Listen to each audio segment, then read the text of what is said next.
ಡಿ.ಕೆ. ಶಿವಕುಮಾರ್ ಅವರ ಸಂಪುಟದಲ್ಲಿ ಕೇವಲ ಒಂದು ಸ್ಥಾನ ಮಾತ್ರ ಖಾಲಿ ಇದೆ. ಅದನ್ನ ಮಹಿಳೆಯರಿಗೆ ಕೊಡಬೇಕು ಅನ್ನುವಂತ ರೀತಿಯಲ್ಲಿಯೂ ಕೂಡ ಸಾಕಷ್ಟು ಚರ್ಚೆಗಳು ನಡೀತದೆ. ಅದು ಮಹಿಳಾ ಕೋಟವೇ ಖಾಲಿ ಇರುವಂತ ಕಾರಣಕ್ಕಾಗಿ ಸಾಕಷ್ಟು ಆಕಾಂಕ್ಷಿಗಳು ಕೂಡ ಇದ್ದಾರೆ. ಸಚಿವರ ಆಗಬೇಕು ಅನ್ನುವಂತ ನಿಟ್ಟಿನಲ್ಲಿ ಸಾಕಷ್ಟು ಪ್ರಯತ್ನ ಪಡ್ತಿರ್ತಕ್ಕಂಥ ನಯನ ಮೋಟಮ್ಮ ಅವರು ನಮ್ಮ ಜೊತೆ ಇದ್ದಾರೆ. ಅವ್ರನ್ನ ಮಾತನಾಡಿಸ್ತಾ ಹೋಗ್ತೀನಿ. ಮೇಡಮ್, ಆಕಾಂಕ್ಷಿಗಳ ಪಟ್ಟಿಯಲ್ಲಿ ತಮ್ಮ ಹೆಸರು ಕೂಡ ಇತ್ತು.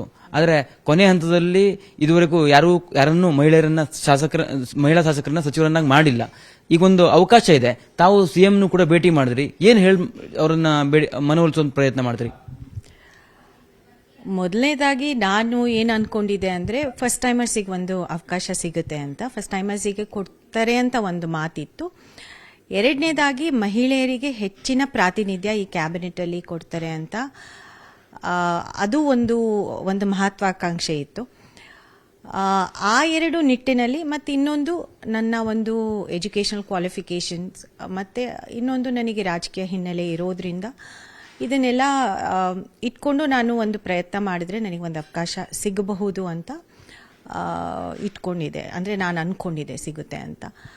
ಆ ನಿಟ್ಟಿನಲ್ಲಿ ಪ್ರಯತ್ನ ಮಾಡಿದ್ದು ಹೊರತು ಬೇರೆ ಏನು ಯಾವುದೇ ರೀತಿ ನಾನು ಒತ್ತಡ ಅಂತ ನಾನು ತರಕ್ಕೆ ಹೋಗಲಿಲ್ಲ. ಯಾಕಂದರೆ ಬಿಕಾಸ್ ನನಗೂ ನನ್ನ ಮೊದಲನೇ ಬಾರಿ MLA ಅನುಭವ ಸ್ವಲ್ಪ ಕಡಿಮೆ ಇದೆ. ಅದರಿಂದ ಯಾವ ಮಟ್ಟಕ್ಕೆ ಇದನ್ನು ತಗೊಳ್ತಾರೆ ಅಂತ ಗೊತ್ತಿಲ್ಲ. ಬಟ್ ಆದರೂ ಒಂದು ಆಶಾಭಾವನೆ ಇಟ್ಕೊಂಡಿದೆ. ಯಾಕಂದರೆ ಯಂಗ್ಸ್ಟರ್ಸಿಗೆ ಕೊಡ್ತಾರೆ, ಫಸ್ಟ್ ಟೈಮರ್ಸಿಗೆ ಕೊಡ್ತಾರೆ, ಮಹಿಳೆಯರಿಗೆ ಜಾಸ್ತಿ ಪ್ರಾತಿನಿಧ್ಯ ಕೊಡ್ತಾರೆ, ಮತ್ತು ಮಹಿಳಾ ಮೀಸಲಾತಿ ಹಿನ್ನೆಲೆಯಲ್ಲಿ ಅದಕ್ಕಿನ್ನೂ ಜಾಸ್ತಿ ಆಸಕ್ತಿ ವಹಿಸ್ತಾರೆ ಅಂತ ನಾನು ಅನ್ಕೊಂಡಿದ್ದೆ ಪಕ್ಷ.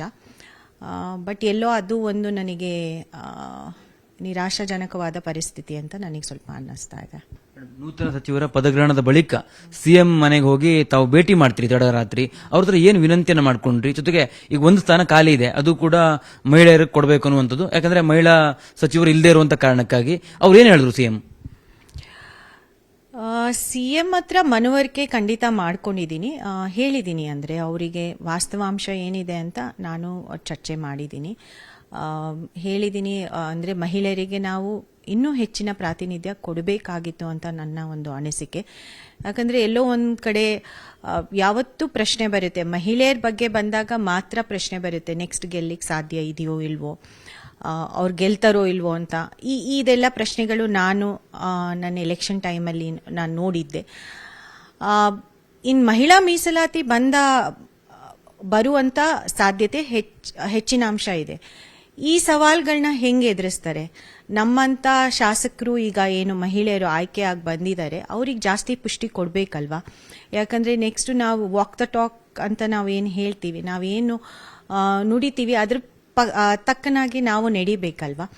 ಸೊ ಆ ಒಂದು ಆಸೆಯಿಂದ ನಾನು ಸಿಎಂ ಅವ್ರ ಹತ್ರ ಮನವರಿಕೆ ಮಾಡ್ಕೊಳ್ಳೋಕೆ ಹೋಗಿದ್ದೆ.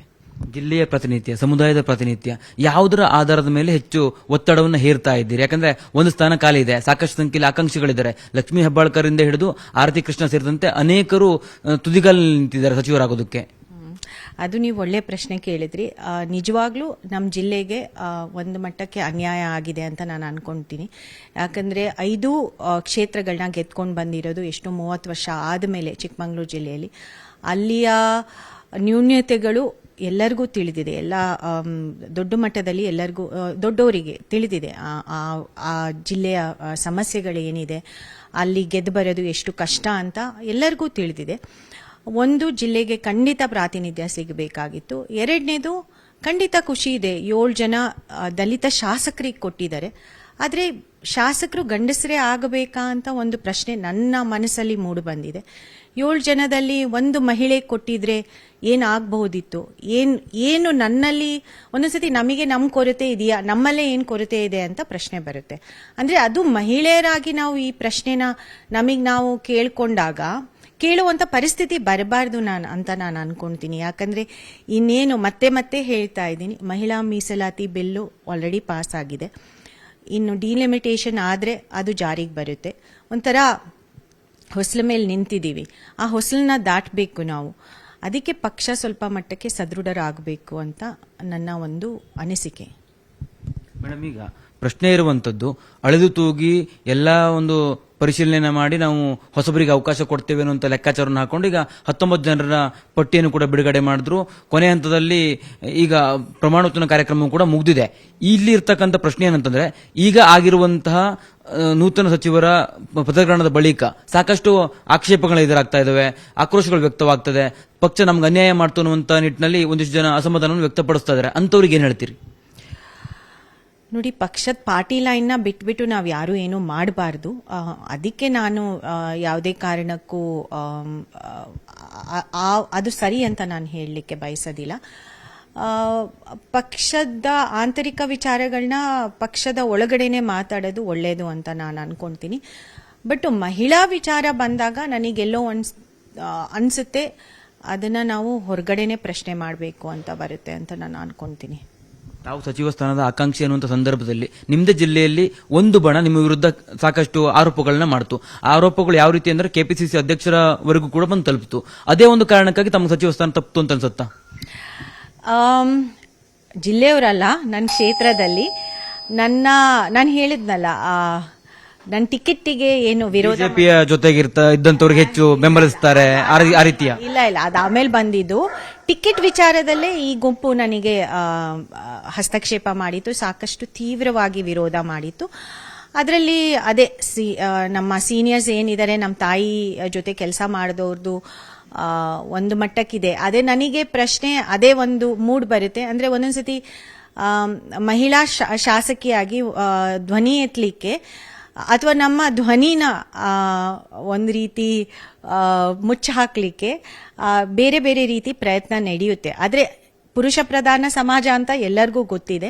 ಆ ಪುರುಷ ಪ್ರಧಾನ ಸಮಾಜದಲ್ಲಿ ನಮ್ಮಂಥವರಿಗೆ ಅವಕಾಶಗಳನ್ನ ಕೊಟ್ರೆ, ನಮಗೆ ಜಾಸ್ತಿ ಉಸಿರಾಡ್ಲಿಕ್ಕೆ ನಮಗೆ ಅವಕಾಶ ಕೊಟ್ರೆ ಅಥವಾ ನಮಗೆ ಬಿಟ್ಕೊಟ್ರೆ ನಾವು ಖಂಡಿತ ರಾಜಕೀಯವಾಗಿ ನಮಗೆ ಜನಕ್ಕೆ ನಾವು ಜನರ ಹಿತಕ್ಕೋಸ್ಕರ ನಾವು ಹೆಚ್ಚಿನ ಮಾತ್ರದಲ್ಲಿ ಕೆಲಸ ಮಾಡ್ತೀವಿ ಅಂತ ನಾನು ಅನ್ಕೊಂತೀನಿ. ಯಾಕಂದ್ರೆ ಸ್ಪೆಷಲಿ ಮಹಿಳೆಯರಿಗೆ, ಯುವಕರಿಗೆ ಹತ್ರದಲ್ಲಿ ಇರುವಂತವರು, ನಾವು ಒಂದು ಮಹಿಳೆಯಾಗಿ ಬೇಗ ನಾವು ಮಹಿಳೆಯರ ಜೊತೆ ಕನೆಕ್ಟ್ ಆಗ್ತೀವಿ.